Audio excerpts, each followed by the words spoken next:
No one knows exactly what a return to normal life will look like, especially here in the US, where each state is more or less making up its own rules. One place that's beginning to take a few steps back to normalcy is the country where the coronavirus outbreak began, China. NPR's Emily Fang is in Wuhan, China. She joined me to answer questions about what life is like there today. Let's just dive right in with this question from Natalie Preston in Florida. What is happening in China?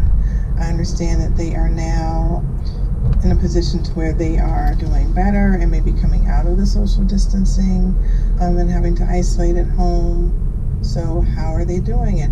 Emily, you've been doing some great reporting in the city where the coronavirus was first identified. What is daily life like there? It is, and I'm happy to report returning back to normal, but in stages. So Natalie asked about social distancing. Social distancing is still very much in force in the city, and people do it without being asked at this point. It's just habit. So if there are lines, people naturally stand 1 meter apart. Everyone still goes out with a mask. It's quite common to see people wearing goggles, gloves, full protective gear even, if they're just going for a walk in the park or going grocery shopping. So that kind of personal protection is still very common.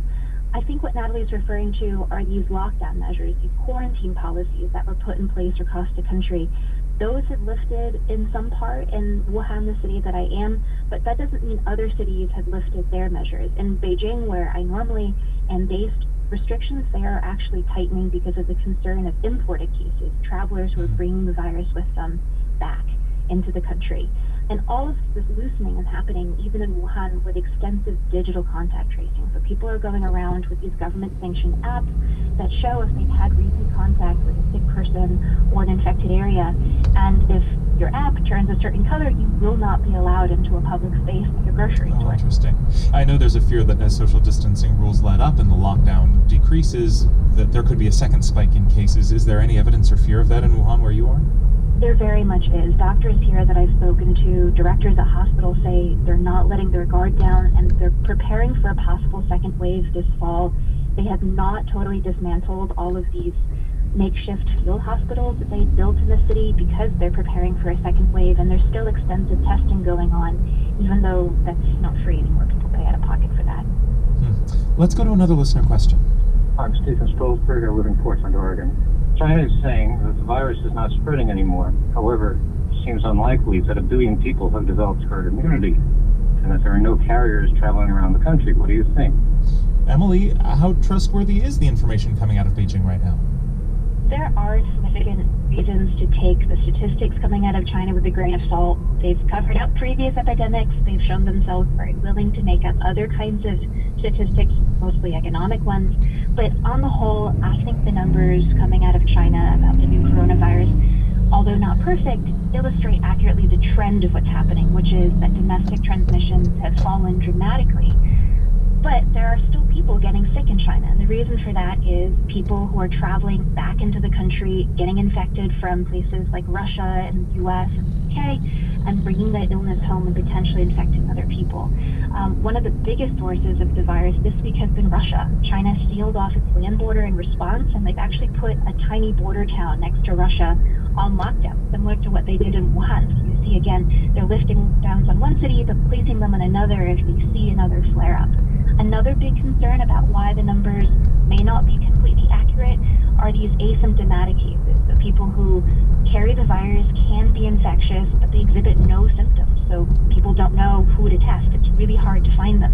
China does not include these asymptomatic people in its official case count. It only started disclosing how many they were discovering each day on April 1st. They've never disclosed the total number. So the real question now is how many of these asymptomatic cases are walking around and traveling in China and potentially infecting other people, though officials here in China say that you're required to report yourself if you think or another person is asymptomatic.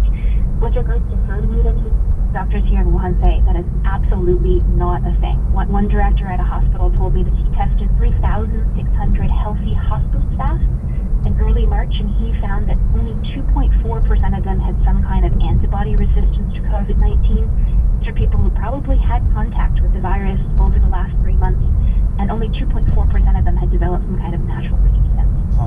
All right, one last question here from Stacy Dufresne of Denver, who wants to know, what lessons can we learn from China's recovery? What do you think, Emily? Is what China is doing right now replicable in the States? Are there lessons that we should be taking from the Chinese? Well, the first lesson is you cannot have economic activity and social distancing at the same time. China just completely shut down for nearly 2 months, and their quarterly GDP data comes out this Friday. The forecasts for that are negative. They're somewhere between -6 and 10%. So China's economy contracted immensely because of their social distancing and quarantines. The second is China has been reopening, but in stages, so it's going to take months in the U.S. And the third is, if you want to open up, you need to have extensive contact tracing to know immediately if there is some kind of flare-up. I mentioned before these government-sanctioned apps. They're clunky, they don't always work, there are definitely privacy issues, but they've been central in getting people back to work quickly. NPR's Emily Feng in Wuhan, China. Thank you so much for your reporting. Thank you, Ari. Next, my colleague Michelle Martin leads a discussion about medical treatments for patients with coronavirus, and specifically about the effectiveness of ventilators. Now we'd like to turn to your questions about treating COVID-19.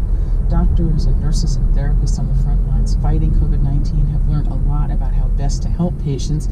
And as dire as the death tolls are, we're finding that most people do recover from the disease, with help from doctors who have been learning as they go. To help answer your questions about treating COVID-19, we are joined by Dr. Richard Levitan.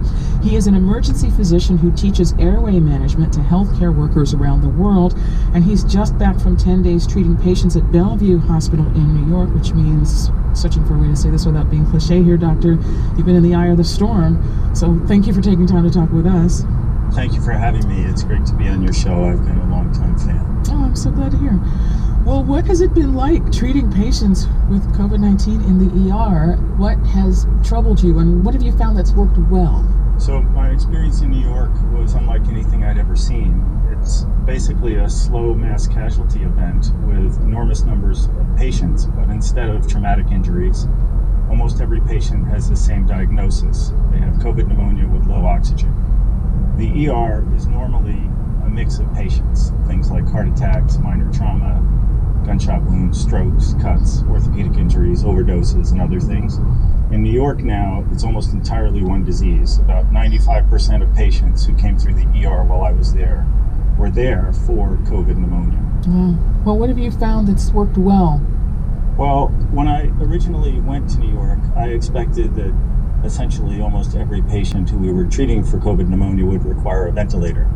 And what has happened over the last several weeks in New York is the realization that a lot of patients can avoid having to be intubated, can avoid having to be put on a ventilator. And overall, I believe that the vast majority of patients who present with COVID pneumonia can be treated without a ventilator. You know, we have a lot of questions about that. Let's just jump into them. Sarah in San Francisco had this question about ventilators. Recent information suggests that the survival rate of those going on a ventilator is very low, and those who do survive are often physically and mentally impaired. Why not offer less problematic options or palliative care and use the energy and money spent to get more ventilators to access more useful tools such as testing? So, Doctor, what about the survival rate? You were just alluding to that there may be options other than ventilators, but what about the survival rate? Is the premise of the question accurate, and what about other options? Well, so survival rate on a ventilator is very difficult to answer in aggregate. You know, it really depends on the patient. Most of the patients who I saw and who New York has reported having died on ventilators are nursing home patients or elderly with significant pre-existing serious underlying illness. And they're often brought to the hospital late in the disease course. So that kind of skews the data, and it makes the overall death rate on ventilators appear awful. But in some patients, specifically younger patients who don't have significant other illnesses, survival rates are actually quite high.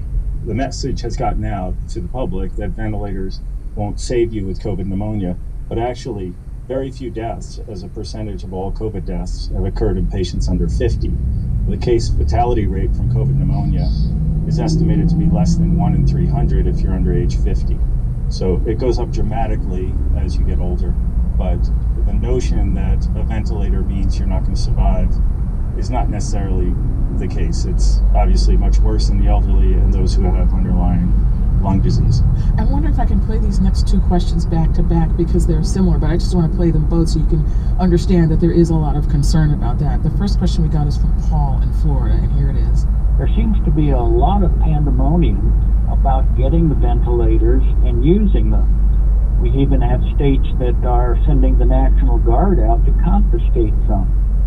So I wondered, well, are these ventilators actually effective? And what's going on with them? And here's a question from Anne in Washington, D.C. Similar question, and here it is. Do experts have any data from the past few weeks about whether use of ventilators significantly improves the chances of surviving a serious case of coronavirus after the lungs are inflamed and have stopped working? And are there clear statistical differences in the success rate by age or other conditions, or how long the individual has been suffering with the virus? So you see, Doctor, there is a lot of concern about this and a lot of questions about this, and you've been giving us some information about it. Could you just expand on that? Yeah, so let me just address, though, non-ventilator management, because that's important. I think people don't appreciate that a lot of management of COVID pneumonia is with nasal cannulas, face masks, systems called CPAP, and a variety of patient positioning maneuvers. The area of the lungs that are earliest and most severely affected by COVID are in the lower lungs. And it turns out that simple things like turning people onto their stomach and turning them to their left side, their right side, sitting them up, can improve oxygenation significantly. Most patients, regardless of therapy, are going to need 1 to 3 weeks overall of oxygen, with or without a ventilator. But, I just want to point out, Boris Johnson was brought into the hospital because his oxygen saturation was slightly low, and they were able to avoid intubating him, and he was discharged after a week. In terms of the overall need for ventilators, we have to use ventilators in the sickest of patients who present with respiratory failure or impending respiratory failure. Those are patients who we can't correct their oxygen, or they're just too tired out to breathe. But overall, the net intubation rate, the number of people on ventilators in New York State, has flattened. At the beginning of the month, every day, 300 patients were being added to ventilators. As of April 7th, they were down to 21 new patients being put on ventilators. So social distancing is playing an enormous role in flattening the curve. We're decreasing the acute demands on the healthcare system. And I think what we've learned in New York is that many patients can be managed without ventilators.